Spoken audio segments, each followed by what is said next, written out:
안녕하세요. 승리하는 삶 여러분. 오늘 예고해드린 대로 2부를 시작해 보도록 하겠습니다. 저희가 2부를 시작하는데 이게 얼마나 걸릴지는 잘 모르겠네요. 우선 끝나보면 알겠죠? 자, 여러분. 그러면 우리 우선 기존에 우리 위크 스터디에서 보던 말씀 구조표를 한번 보도록 하겠습니다. 우리 위크 스터디에서 전체적으로 U자 형태를 띠고 있다는 부분은 말씀을 드렸죠. 그래서 하늘에서 오셔서 하늘로 올라가시는 예수님에 대해서 얘기를 하고, 그 주제 성구로는 16장 28절 내가 아버지께로 나와서 세상에 왔고 다시 세상을 떠나 아버지께로 가노라, 이 말씀대로 예수님은 이곳에서 사역을 하셨어요. 그리고 우리 앞부분 사역에 대해서 이제 이 왼쪽 아래쪽에 저희들 표시해놨죠. 예수님의 초기 사역이 1장 이거 프롤로그가 이제 시작하고, 여기 프롤로그.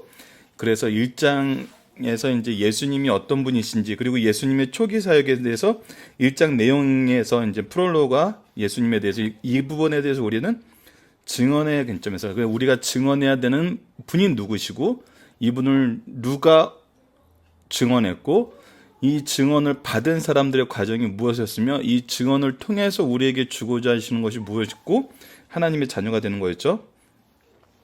그리고 세례요한의 증언을 통해서 어떻게 되는 걸 보게 되죠. 이 증언이 확장되면서 제자들이 예수님을 만나서 함께하게 되는 사도들이 되는 것을 우리가 배웠어요.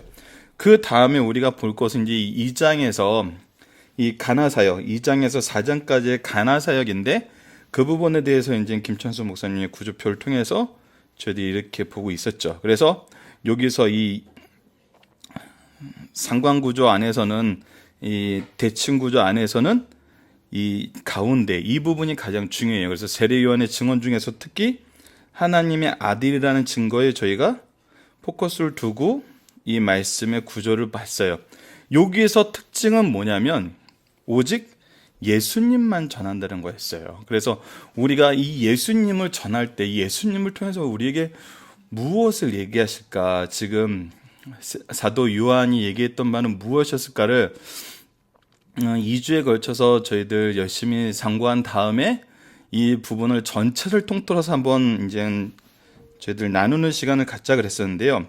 자, 이 부분을 저희들이 이제 어떻게 정리를 할 거냐면, 자, 이제 구조표에서 저희들 2장에서 4장까지만 놓고, 자, 저희들 지금 제목 부분에서, 자, 가나의 사역을 예수님은 누구신가? 요한복음 자체는 이제 예수님이 누구신지를 우리에게 설계해주고 있는데, 그러면 우리 요한복음 2장에서 4장까지에 나타나 있는 말씀을 통해서 예수님은 누구신가라는 관점에서 이제 이 구조의 내용을 성경의 본문에 따라서 정리를 해봤어요. 가나에서 이제 2장 1절로 11절, 이제 첫 번째 이적을 통해서 예수님의 메시아성을 통해서 예수님을 믿게 하는데, 그것이 어디에서 시작하죠? 가정의 출발인 혼인잔치에서 시작을 해요. 두 번째는 B와 C를 이제 한꺼번에 묶었습니다. 내용상 예수님이 누구신지 보여주는 거기 때문에, 예수님은 누구신가 했을 때 예수님은 성전 되시고 하나님과의 관계 회복을 해주시고 교회의 주인 되시고 우리의 이 부활을 통해서 우리가 어디서나 예배 드릴 수 있는,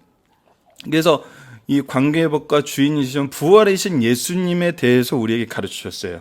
자, 그 다음에는 어디죠? 이 D 부분을 통해서 니고데모와의 대화를 통해서 회개, 새 생명, 구원, 믿음에 대한, 예수님께서는 우리에게 회개를 하고 새 생명을 주시고 이것을 통해서 거듭난 사람은 하나님 예수님의 구원에 동참하게 되고 이것을 믿음으로, 은혜로 받음을 믿음으로 가질 수 있다는 것을 얘기를 해줬어요. 그래서 거듭나게 하시는 예수님에 대해서 배웠어요. 자, 그 다음에 2번에서는 세례가 계속되는데 여기서는 신랑 되신 예수님에 대해서 가르쳐줘요.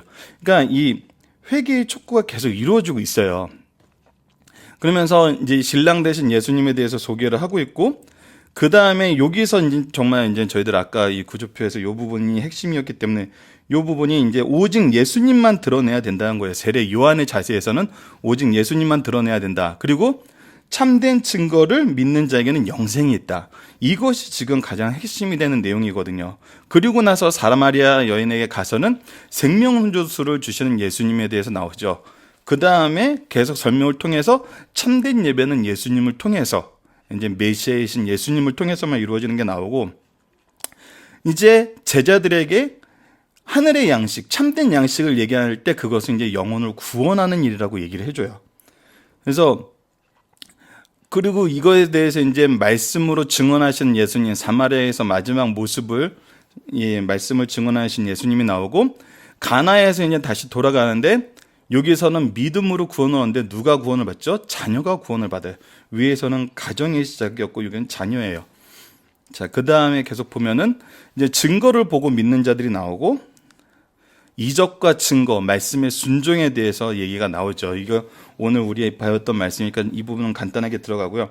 자, 그러면 이거를 이제 어떻게 볼 거냐면 우선 이제 예수님은 누구신가라는 관점에서 구조표를 이제 지우고 예수님이란 누군가에 대한 관점에서 이 표를 이제 이렇게 이 각도로 한번 재구성을 해봤습니다. 그러면은 이렇게 나오게 되죠.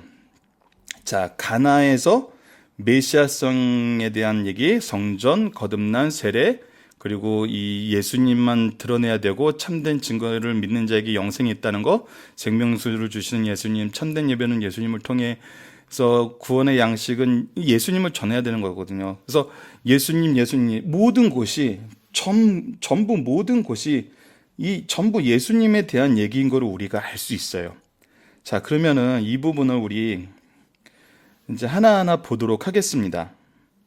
자, 우선은 이것을 이렇게 네모나게 박스를 채워서 각각에 나타났던 우리가 이제 예수님에 대해서 얘기를 해주고 있는데 이 예수님에 대해서 반응했던 사람들의 내용과 그 내용에 대해서 바른 모습들을 저희들이 사람들의 반응은 초록색으로 그 내용에서 우리에게 주는 교훈은 예수님의 메시지는 빨간색으로 한번 정리를 해볼게요. 자, 그러면 처음에는 가나 혼인잔치에서는 사람들에게는 기도와 순종이 있었어요. 마리아의 요청은 기도고 그 하인들의 순종은 순종이죠. 그것을 통해서 무엇이 일어났죠? 역사가 일어났어요. 그거를 통해 예수님의 메시아성을 믿게 되었어요. 믿게 되었다는 거에 대해서는 지금 여기와 여기가 동일하게 연결되어 있다는 걸 볼 수 있어요. 자, 우리 계속해서 한번 보도록 하겠습니다. 소리만 듣는 분은 모르겠으니까 다시 한번 그 믿음의 역사라는 거는 이 첫 번째 가나 이적과 맨 마지막에 가나 이적이 이거를 통해서 믿음이 자라나고 믿음을 소유하게 된다는 부분에 대해서는 동일하다는 말씀을 드리고 있었습니다. 자, 그러면 다음 이제 두 번째 카테고리 BC 부분을 보도록 할게요. 성전 회복을 해서 하나님과의 올바른 예배를 통해서 관계 회복을 하고 예수님께서 이 성전의 주인 되시고 부활하셔서 참된 예배를 복원하신다는 예수님의 말씀을 사람들은 어떻게 했죠? 자신의 이해와 자신의 기준 때문에 받아들이지 못했어요. 그리고 이것을 자기 나름대로 받아들이려고 하는 사람들에 대해서 예수님은 어떻게 하세요? 의탁하지 않으셨어요. 자, 그러면 D 부분에 이제 니고데모 부분으로 가도록 하겠습니다. 왜 거듭남을 받아들이지 못했어요? 율법의 기준으로 인해서 받아들이지 못했어요. 율법적인 사고가 나의 구원에 대한 길을 밝혀주는 거였는데 내가 이것을 맹신하다 보니까 내가 이것을 자아 실현의 도구로 생각하고 있다 보니까 내가 이것을 나의 자랑으로 여기다 보니까 여기서 벗어나지 못했어요. 이런 부분에 대해서 예수님은 어떻게 해요? 이 율법의 기준을 받아들이지 못하는 걸 정죄하지 않으셨어요. 잘못된 거긴 맞아요. 근데 정죄하지 않고 어떻게 하죠? 하나님의 사랑을 전해요.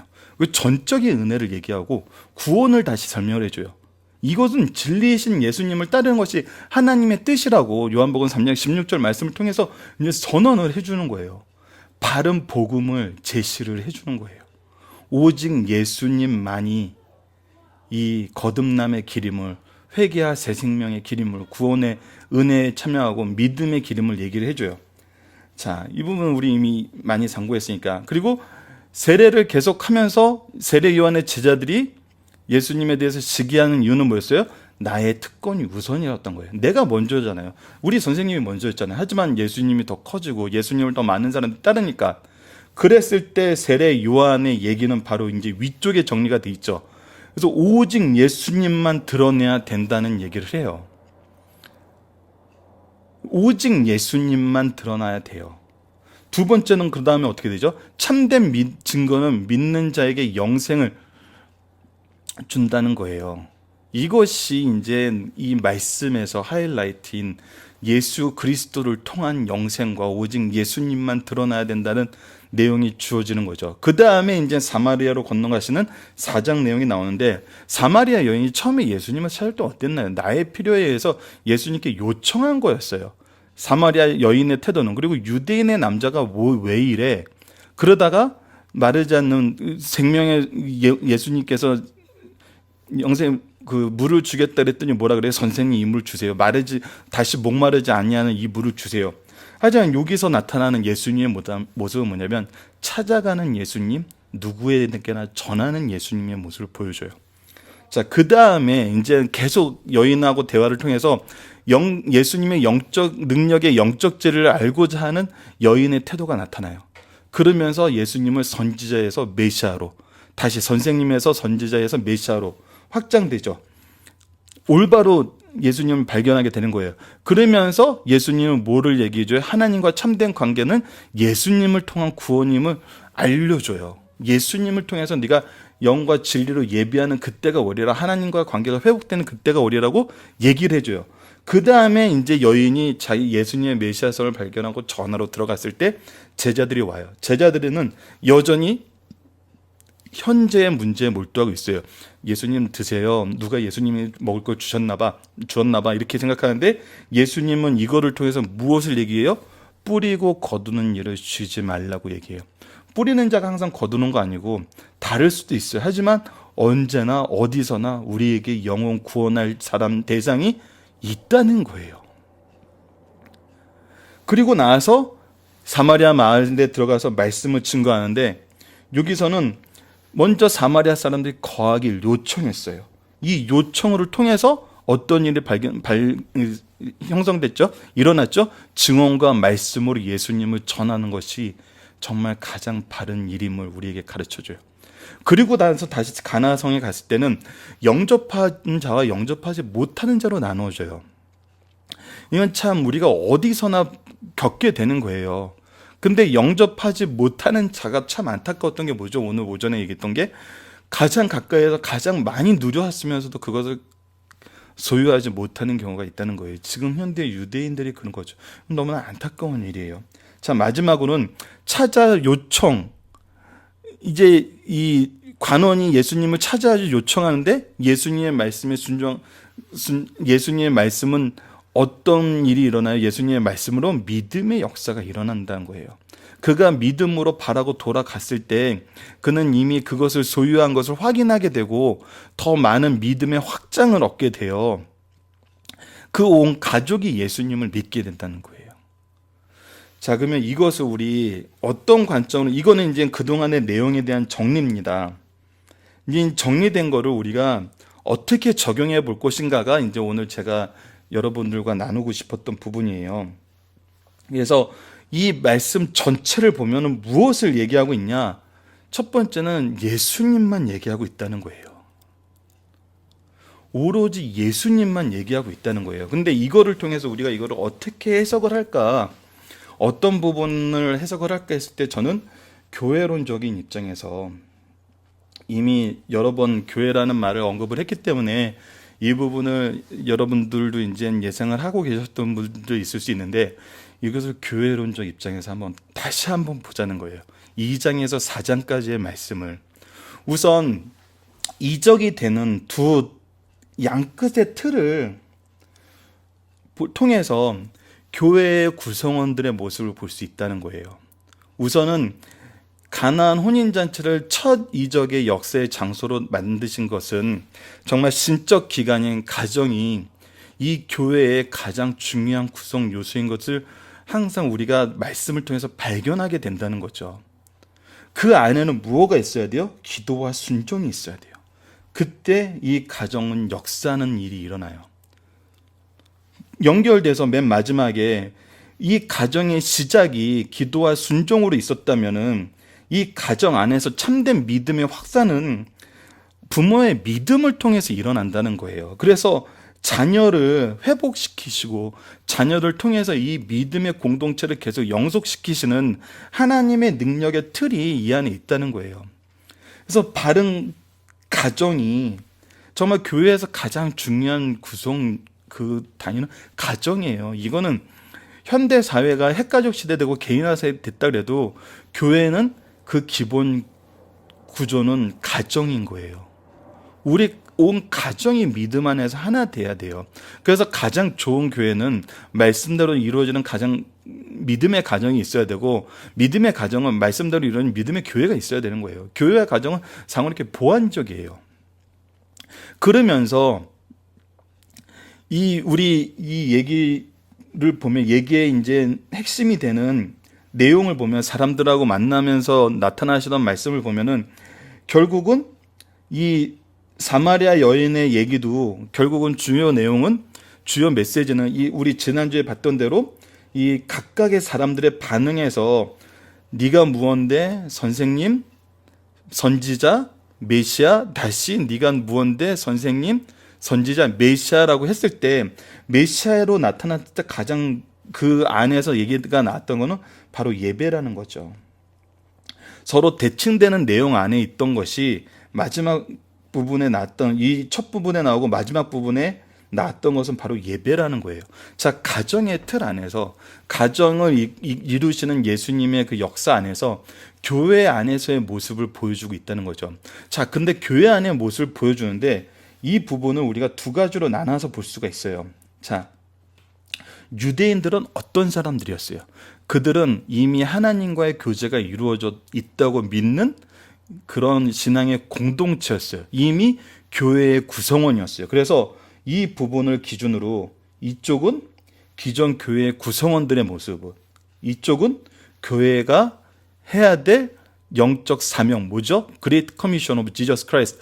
예수님의 말씀을 온 세계에 전하라는 그 내용에 어떻게 우리 교회가 그 역할을 감당해야 되는지, 이 가운데를 통해서 이 반으로 나눠져 있다는 거예요. 자, 그러면은 참된 교회의 모습은 어떤 모습인지 이제 이쪽 왼쪽을 통해서 보자고요. 자, 교회가 어떤 곳이 되어야 되냐면, 우선은 정말 모든 성도들이 하나님과의 관계가 회복되는 곳이 되어야 돼요. 그리고 예수 그리스도가 이 교회의 주인임을 인정하는 곳이 되어야 돼요. 그리고 무엇은 무엇이 있어야 돼요? 바로 이 부활의 소망이 있어야 돼요. 예수 그리스도를 통해서 관계 회복, 예수 그리스도가 교회의 주인, 우리의 부활의 소망, 이 세 가지가 있어야지 교회는 바른 예배가 회복이 돼요. 근데 우리가 교회에 와서 이런 관계에 대해서는 전혀 신경을 안 쓴다는 거예요. 누가 지금 현재 여기 유대인들이 보여주는 하나님과의 관계 회복 신경 안 써요. 이곳에서 장세해서 이득을 보면 되는 거예요. 이 교회가, 이 건물이 자랑이지 예수 그리스도의 부활이 자랑이 아니라는 거예요. 이미 유대인들이 이 역사를 겪고 난 다음에 사도 요한이 정말 성령의 감동으로 이 말씀을 우리에게 주고 있는 거거든요. 그런 사람은 예수님이 어떻게 의탁하지 않아요. 그들에게 무엇을 의탁할 수 있겠어요? 무엇을 부탁할 수 있겠어요? 무슨 일을 맡길 수 있겠어요? 교회에서 내가 만약에 이러한 곳에 쓰임받지 않고 이러한 곳에 신경을 쓰지 않고 다른 건 내 이해관계와 자신의 기준이 먼저 된다면 그거는 온전한 교회가 될 수 없어요. 그 교회가 온전한 교회도 나는 그 안에서 온전한 구성원이 될 수 없어요. 이거는 우리 모든 성도들에게 주는 얘기입니다. 교회가 교회로서 우리가 찾아가야 되지, 나의 이해와 나의 기준으로 교회에 다가가는 것은 안 돼요. 그래서 교회에서 가장 중요한 건 뭐예요? 순종과 겸손이에요.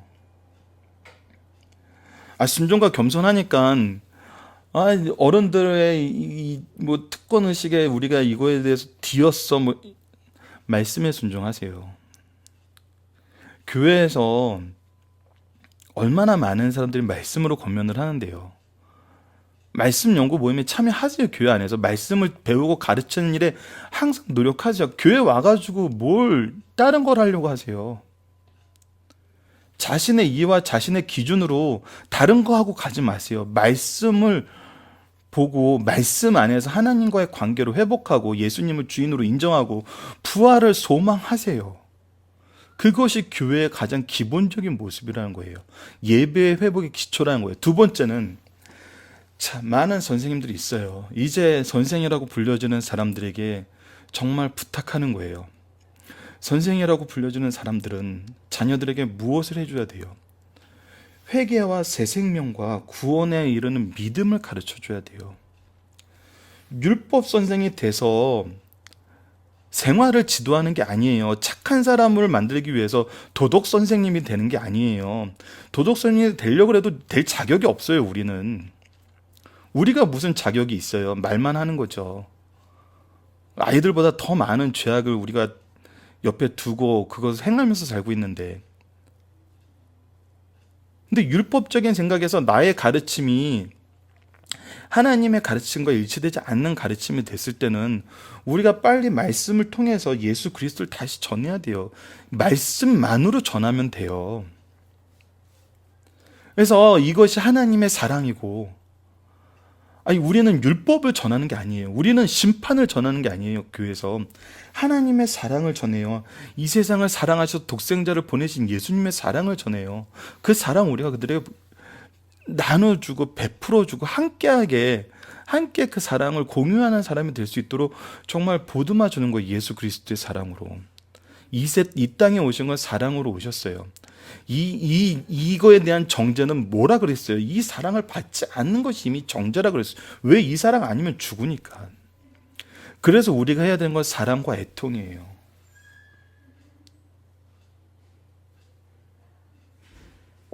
누구도 하나님 안에서 나의 나된 것을 자랑할 수 없어요. 내가 잘났고 너는 못났어, 이런 얘기 할 수 없어요.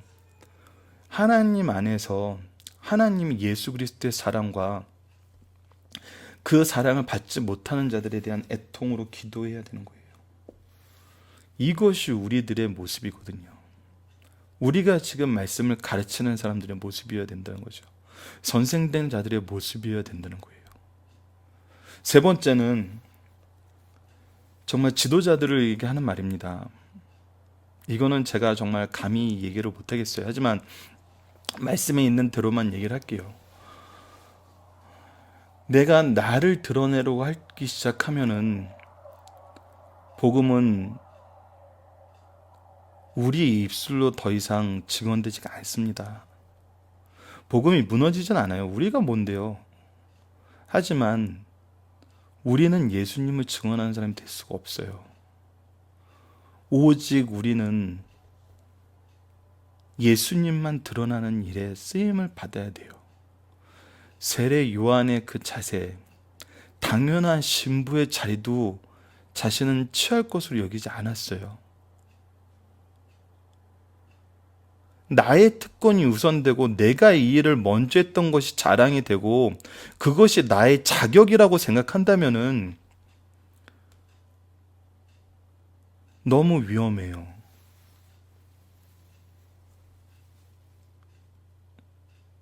오직 예수 그리스도만 믿게 하기 위해서 나의 모든 것을 드릴 수 있는 사람이 정말 예수님의 길을 예비하고 예수님의 길을 전하고 예수님께로 불러오는데 쓰임받는 사람인 거죠.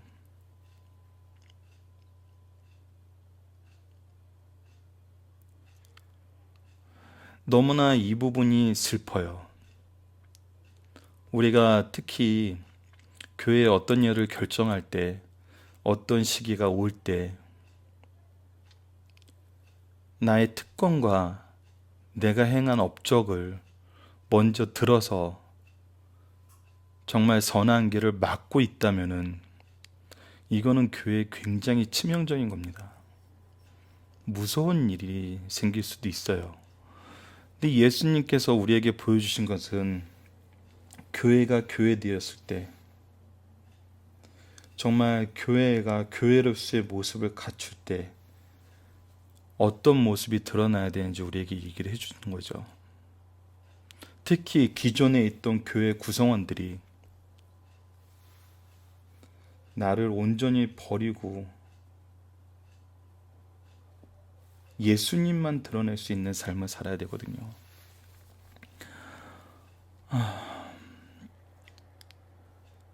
그리고 나서 이제는 무엇을 해야 될까요, 우리 교회가? 기존에 교회 구성원이라고 돼 있던 사람들에게는 예수님께서 교회가 바로 세우기 위한 말씀을 주셨어요. 하지만 이제 교회가 나아가야 될 방향을 제시해주고 있어요. 자, 이제는 예수님이 나아간 방향을 통해서 교회가 나아가야 될 방향을 보도록 하겠습니다.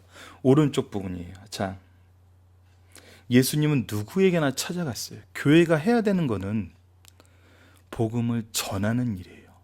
찾아가는 일이에요. 하지만 찾아갈 때는 말씀만 가지고 갈 수가 없어요. 누군가의 필요를 채워주기 위해서 가는 경우가 많아요. 이거 해야 돼요. 그래서 그들을 만나서 그들에게 예수 그리스도를 소개해야 돼요. 이것이 중요한 거예요. 그들의 필요를 채워주러 가서 무엇을 하는 게 중요한 거냐면 예수 그리스도를 전하는 거예요. 그런데 우리가 여기서 믿음이 흔들려요. 우리는 요즘 많은 교회들은 교회에 사회적 책임을 많이 강조를 해요. 중요해요. 근데 이 사회적 책임을 강조하는 이유가 뭐예요? 이미지 정치를 하는 거예요. 교회가 지금 너무나 많은 비난을 받고 있기 때문에 이미지 세션을 위해서 이 일을 한다고 생각하는 사람들이 많아요. 근데 이미 이 일은 교회에서 많이 하고 있었어요. 하는 일이었어요. 왜요? 예수님을 전하기 위해서 해야 되는 일이었기 때문에 하고 있었던 거예요. 근데 정말 요즘에 많은 부분이 예수 그리스도를 전하는 데는 목적을 두지 않고 그 이미지를 알리는 데 목적을 둬서 사회 사업을 하는 경우가 너무 많아요. 그리고 사람들에게 이 지상에서 이거는 정말 우리에게 부활의 소망을 더 이상 줄 수 없는 방법이에요. 사회적 책임을 통해서 이미지 쇄신한다? 이런 사람들이 어떻게 우리를 보고 부활의 소망을 가질 수 있어요? 부활의 소망을 갖지 못하게 하는 믿음은 그게 전도가 될 수 있나요? 사회 사업은 되죠. 하지만 그게 전도일 수는 없는 거예요. 근데 전도를 하는데 그러면 우리가 고민을 많이 해요. 이런 사람에게 이렇게 전도해야 하고 저런 사람에게 저렇게 전도해야 되고 이렇게 하면 안 될까 저렇게 하면 될까 너무나 고민을 많이 해서 고민을 하다가 못하는 경우가 많아요. 근데 예수님이 보여준 방법은 뭐냐면 예수님만 전하면은 이것이 된다는 거예요. 우리가 예수님 외에 다른 것을 전하려고 그러니까 안 되는 거예요. 교회의 위기를 복음이 없는 이 예수님이 지적하신 부활과 거듭남과 오직 예수만 전하는 이 길이 없어지는 걸 위기로 보는 것이 아니라 교회의 축소와 교회가 세상적으로 받는 비난과 다른 이들의 평가가 교회의 위기로 본다 그랬을 때는 우리는 예수 그리스도를 전하는 데에선 점점 멀어져요. 하지만 예수님은 오늘 가르쳐 준 게 뭐냐면 예수님만 전하면 된다는 거예요. 물론 예수님만 전하는데 이 아래처럼 영접하는 자와 영접하지 못하는 자가 생겨요. 하지만 우리가 예수님을 전하지 않으면 영접하는 자는 아예 안 생겨요. 그거를 우리가 이 말씀을 통해서 알아야 되거든요. 교회가 하는 일은 예수님을 통한 구원을 알려주면 된다는 것을 성경 우리에게 가르쳐주고 있어요. 다른 방법 없어요. 다른 방법 필요도 없다는 거예요. 그러고 나서 우리에게 지상 명령이 뭐냐면 뿌리고 거두는 일을 쉬지 말라는 거예요. 이건 절대 쉬어서는 안 된다는 얘기예요. 교회가 이 일에 예수님이 하신 이 일에 예수님이 명령하신 이 일에 집중해야 된다는 거예요. 그리고 그것이 온전한 교회라는 거거든요. 그랬을 때 교회는 확장돼요. 거하기를 요청하고 증언과 말씀 다른 거 필요 없어요. 증언과 말씀으로 예수님을 발견하게 되고 예수님을 믿게 돼요. 이때 믿음의 역사가 일어나는 거거든요. 예수님의 말씀을 의지할 때. 그래서 다시 한번 얘기하는 마무리는, 가정과 자녀의 문제는 오로지 예수님만이 해결해 줄 수 있어요. 우리가 지금 자녀들을 양육하고 우리의 가정을 이루는데 너무나 많은 것이 있어요. 너무나 많은 조건이 있고 요구가 있고 설정이 있고 계획이 있어요. 근데 얘기했지만 10년도 못 가요. 10년도 못 가요. 20년 후 내다보는 건 불가능해요. 30년 후를 봐요? 꿈 같은 얘기죠. 오직 예수님께 맡겼을 때만이 우리의 가정과 우리의 자녀가 온전히 하나님, 정말 이 세상에서 인도하심을 받는 삶 속에서, 보호하심 속에서 사는 거거든요. 이것이 교회가 예수 그리스도의 이름으로 세워진 교회를 통해서 이루어지는 거예요. 그래서 바른 교회의 모습은 나의 이해와 나의 기준으로 내가 교회에서 활동한 게 아니에요. 이런 거 하나님이, 예수님이 의탁하지 않으세요. 그리고 하나님의 사랑과 전적인 은혜와 구원에 대해서 얘기를 못한다면은 우리가 교회에서 도대체 무엇을 가르치는 건가요? 그리고 내가 교회의 구성원으로서 교회의 모든 일을 내가 정말 하나님의 뜻대로 한다 그러면서 나의 특권을 먼저 우선시할 때는 교회는 힘들어져요. 물론 그렇다고 하나님의 사역이 막히진 않아요. 하지만 문제는 누구에게 있는 거예요? 나의 특권을 우선하면서 하나님과 교제하지 못하는 내가 문제가 되는 거예요.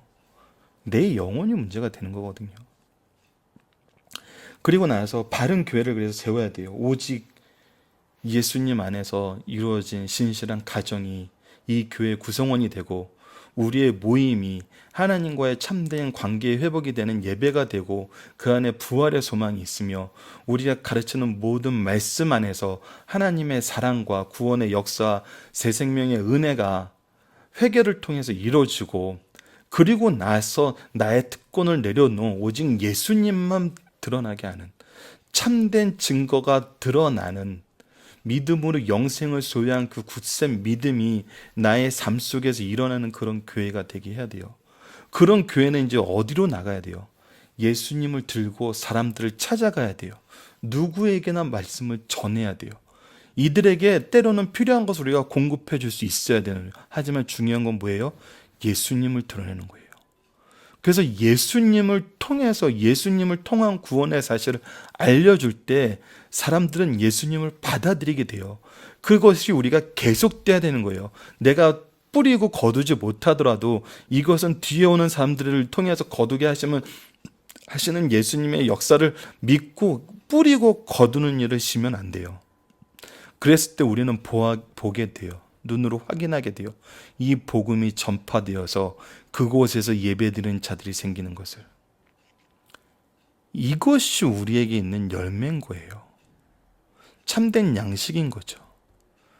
그리고 나서 우리는 물론 계속 이 일을 하면서 영접하는 자와 영접하지 못하는 자를 보게 돼요. 하지만 믿음 안에서 우리 자녀는 하나님께서 이끌어 주심을 믿고 예수님만 의지하는 그런 믿음의 공동체로 우리는 계속 이어나갈 수 있어요. 그것이 어디가 돼요?